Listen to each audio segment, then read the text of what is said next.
Apa kabar sesama pecinta film? Kali ini Ara akan mereview film animasi yang berjudul The Secret Life of Pets. Film yang bertemakan petualangan ini diisi oleh Louis C.K. dan Eric Stonestreet, beserta sederet nama besar lainnya seperti Kevin Hart, Jenny Slate, dan Ellie Kemper. Film dibuka dengan pemandangan dari kota New York, Liberty, gedung-gedung tinggi, dan sebuah taman di mana karakter utama kita, Max, bersama pemiliknya, Katie, sedang bersepeda. Max juga menceritakan awal perjumpaannya dengan Katie beberapa tahun silam ketika ia masih bayi dan kemudian diadopsi oleh Katie. Menurut Max, hubungannya dengan Katie amat sempurna. Katie akan melakukan apapun untuknya dan Max yang akan menjadi pelindung setia Katie. Namun, ada satu masalah kecil yang Max hadapi. Katie selalu pergi entah kemana hampir setiap hari. Terkadang ia berusaha menahan Katie, namun sayangnya tidak pernah berhasil.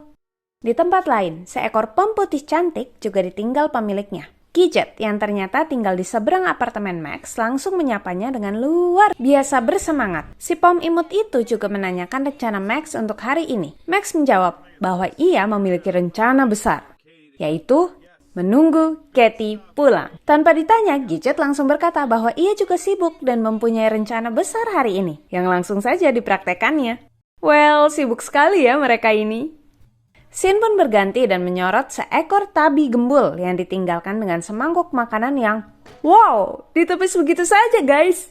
Kalau ini Sweet Pea, seekor kasturi kuning yang langsung keluar kandang begitu ditinggal oleh pemiliknya. Tidak hanya itu, Sweet Pea langsung menyalakan kipas, menekan remote TV dan voila, si burung pintar ini berhasil menyulap ruang tamu menjadi bioskop 4 dimensi pribadi. Kembali ke Chloe. Setelah membuang makanannya tadi, si kucing bukan koneng ini malah ngebuka kulkas dan menjadi galau karena senampan ayam panggang di hadapannya yang pada akhirnya terlalu menggoda untuk dilewatkan.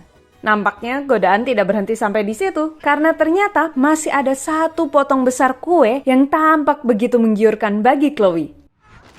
Max yang masih setia menunggu Katie di depan pintu dikunjungi oleh teman-teman sesama petnya. Tiba-tiba ada seekor marmut yang muncul yang ternyata sudah berminggu-minggu mencari jalan kembali ke apartemennya. Chloe lalu menyemangati Norman dan berkata bahwa Norman pasti bisa menemukan apartemennya. Dan masih Chloe berbisik-bisik kepada Max dan berkata bahwa Norman tidak akan berhasil menemukan apartemennya. Lalu ada Buddy yang ternyata berhasil menemukan bola Max yang hilang. Iseng, Chloe menendang bola itu dan langsung dikejar oleh trio Max, Mel, dan Buddy yang langsung ditertawakan olehnya. Tanpa diduga, ada setitik cahaya merah di depan Chloe yang secara naluriah langsung dikejar olehnya. Ternyata itu ulah Sweet Pea yang menjahili Chloe. Usil banget ya para pet ini. Malam pun tiba dan Katie akhirnya pulang. Bukannya langsung masuk, Katie malah bilang bahwa ia membawa berita besar. Ternyata guys, Katie mengadopsi Duke, seekor Newfoundland coklat besar. Max yang masih shock dengan kabar itu semakin bete ketika tiba-tiba Duke mengambil bolanya sehingga Katie berpikir bahwa Duke lah yang menemukan bola itu. Saat mau tidur, Duke sedikit memaksa Max untuk berbagi tempat tidur. Max yang tidak terima langsung mengadu kepada Katie. Max berkata bahwa keberadaan Duke merusak segalanya dan ia harus segera disingkirkan. Max pun didorong keluar oleh Katie karena dikira mengajak bermain. Namun ternyata Duke menguping dari balik pintu. Max ketika panik ketika Duke semakin memojokkannya. Dan malam itu pun berakhir dengan sedikit menyedihkan bagi Max. Keesokan paginya, Max berbaring dengan mata yang terbuka lebar karena dengkuran keras Duke. Mengabaikan Gidget yang berusaha menyapanya, Max terus menaiki tangga menuju apartemen Chloe. Sesampainya di sana, Max langsung curhat nih guys soal Katie yang mengadopsi Duke dan dirinya yang berakhir tidur di lantai seperti anjing. Dengan santai Chloe berkata, tentu itu disebabkan karena Katie merupakan dog lovers. Dan dog lovers memang melakukan hal-hal aneh. Contohnya mereka suka anjing daripada kucing. Ya, malah mengangkat isu sara nih kucing. Chloe pun berusaha membujuk Max yang cemberut. Ia berkata, sebagai teman Max, Chloe harus jujur bahwa sebenarnya dia tidak peduli dengan permasalahan Max. Tapi Chloe menambahkan, katanya, jika Max tidak segera melakukan sesuatu, maka kehidupan sempurnanya dengan Katie akan segera berakhir. Dengan itu, Max bertekad untuk menjadi alpha dog. Caranya berbicara dengan amat sangat sopan kepada Duke. Responnya Duke nampak mengkhawatirkan ya. Ternyata, Duke hendak menyerang Norman yang muncul dari ventilasi udara karena dianggap sebagai penyusup. Sayangnya, hal itu malah membuat vas Kitty jatuh. Ternyata nih guys, kejadian tadi membuat Max mendapat ide. Satu persatu barang di apartemen itu mulai diacak-acak oleh Max. Dan Max berkata bahwa ia akan mengadukannya kepada Kitty kalau itu semua ulah Duke. Duke pun jadi kewalahan karenanya. Terakhir, yang paling ekstrim, Max mengancam akan menghancurkan TV. Hal itu spontan membuat Duke tunduk pada Max. Ketika tiba waktu untuk mereka bermain di taman, pemuda yang menjaga mereka lupa melepaskan tali di leher Max. Namun Max tidak ambil pusing. Dan dengan gaya-gaya ala Alpha Dog, Max menyuruh-nyuruh Duke untuk mengambil ranting. Dan si polos Max menurut begitu saja saat Duke memanggilnya. Wah, cerdik juga ya si Duke ini. Ternyata Duke membawa Max keluar taman dan berencana untuk menelantarkan Max di gang itu. Gang yang ternyata dikuasai oleh kawanan kucing liar yang dipimpin oleh Ozone. Si kucing pink itu langsung mencuri kalung tanda pengenal milik Duke. Dan ketika Duke mau melawan, kucing-kucing lain mulai bermunculan. Dan wow, banyak banget nih guys. Si Duke auto kabur meninggalkan Max yang akhirnya dicuri juga kalungnya. Duke kembali ketika Max tengah dipermainkan oleh kucing-kucing itu. Namun ternyata dia tidak sendirian. Dia dikejar-kejar oleh sosok yang lebih mengerikan ketimbang kawanan kucing liar, petugas kontrol hewan. Berhubung kalung mereka dicuri, mereka berdua pun ditangkap karena dianggap sebagai hewan liar. Scene berganti menunjukkan Gidget yang sedang menonton film telenovela. Ketika Gidget mendengar suara Mel dan Buddy, ia langsung mencari Max. Dan dengan ceria, Mel berkata bahwa ia mendengar Max berteriak setelah menghilang di semak-semak. Gidget yang menyadari bahwa Max hilang langsung memutuskan untuk menyelamatkan Max. Dengan ajaib, Gidget berhasil sampai di gedung apartemen Max yang langsung mengejutkan Chloe.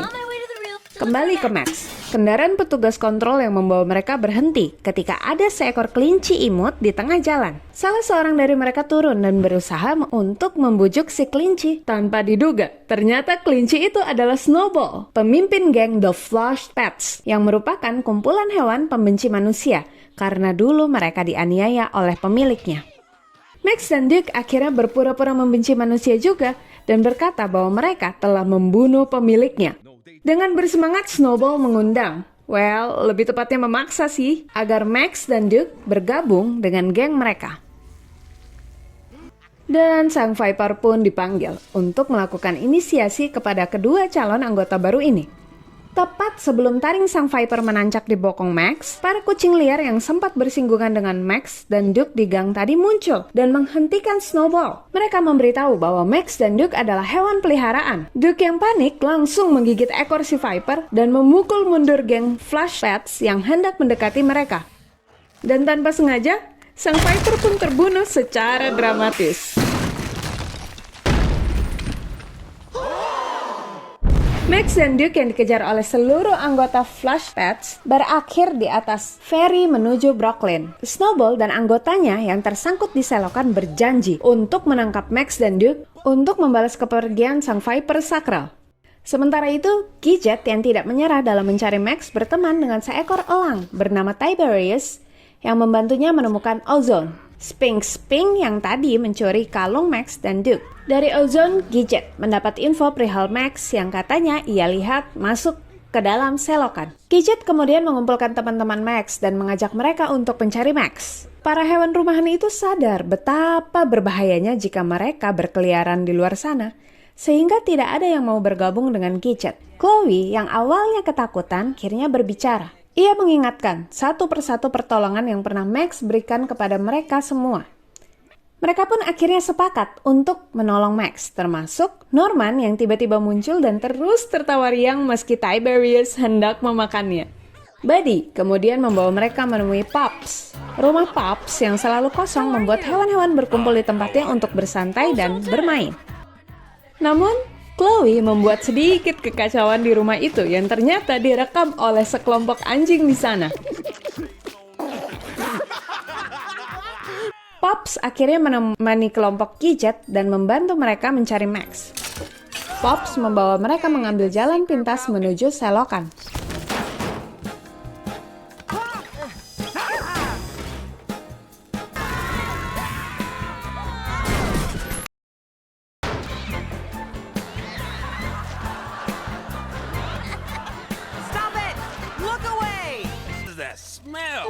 It's poo-poo with a dash of caca. Sedangkan Max dan Duke yang sudah tiba di Brooklyn berusaha mengikuti insting mereka untuk menemukan jalan pulang. Alih-alih pulang, kedua pets yang tersesat itu malah mendatangi pabrik sosis dan berpesta di sana.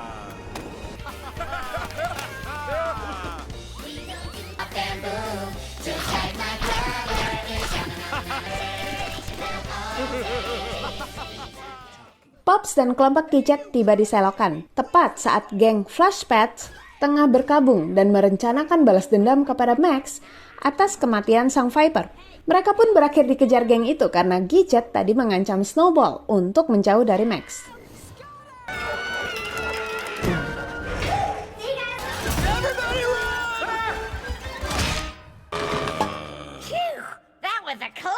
Dan Norman yang akhirnya tertangkap tetap ceria di dalam mulut Derek si buaya. Kembali ke Max dan Duke yang kini sudah akur. Duke menceritakan masa lalunya ketika ia masih tinggal di dekat situ. Man, we had fun. We're both big nappers.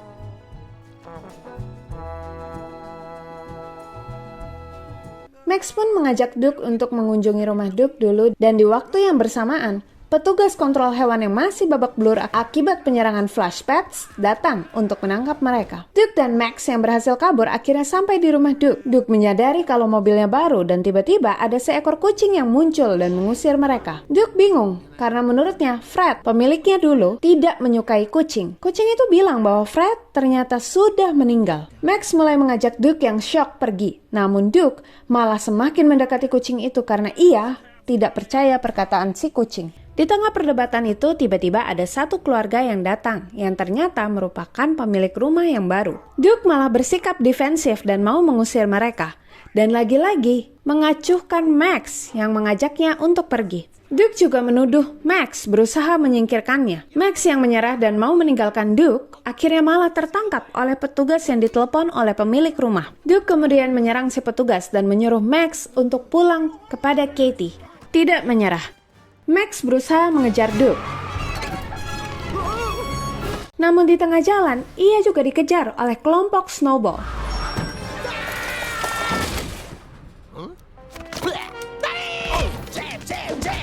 Hal itu berujung dengan ditangkapnya dua anggota Flash Pets. Snowball pun akhirnya bekerja sama dengan Max untuk membebaskan teman-teman mereka. Dengan mengendarai bis kota, Max dan Snowball berhasil menabrak mobil pengontrol hewan dan menghalangi lalu lintas. Max yang mengeluarkan Snowball dari bis yang sudah terbalik dikira menangkap gumpalan bulu itu oleh para anggota Flash Pets yang baru saja tiba di tempat itu. Kemudian, di tengah-tengah kekacauan itu datanglah Gadget dengan dramatic entrance-nya yang memesona Max. Max kemudian berusaha menyelamatkan Duke, namun sayang, fan itu terjatuh ke sungai sebelum Max berhasil membuka kandang Duke. Tanpa diduga, Snowball ikut masuk ke dalam sungai dan membantu mereka dengan taksi yang dikendarai Teddy. Para hewan itu akhirnya kembali ke area apartemen. Sesampainya di sana, Max mengungkapkan apresiasinya kepada Gadget karena telah menolongnya tadi. Sedangkan Snowball dan anggota Flash Pets kembali berencana untuk memusnahkan ras manusia. Tetapi seorang gadis kecil bernama Molly melewati jalan itu dan meminta ibunya untuk mengadopsi kelinci, babi, buaya. Para anggota itu dengan sigap melarikan diri menuju selokan, meninggalkan Snowball yang langsung dipeluk oleh Molly. Snowball yang awalnya melawan akhirnya luluh karena sikap lembut Molly. Film ditutup dengan adegan para pets yang kembali ke pelukan pemiliknya, termasuk Norman. Max dan Duke yang berhasil kembali ke apartemennya kompak menyambut Katie, lengkap dengan rumah yang berantakan dan senyum yang menular kepada kita. Demikian review film kali ini. Banyak pesan yang dapat kita ambil dari film The Secret Life of Pets ini. Kerjasama, rasa setia kawan, kekompakan, serta keberanian membuat perjalanan Max dan kawan-kawan menjadi seru dan menarik. Jadi, jangan lupa untuk mempraktekkan hal-hal ini ya jika mau hidupmu lebih berwarna. So, bagaimana pendapat kalian tentang film ini? Komen di bawah ya guys. Jangan lupa juga untuk like, share, dan subscribe. Terima kasih sesama pecinta film yang sudah setia menonton review ini sampai habis. Dan terakhir, salam pecinta film.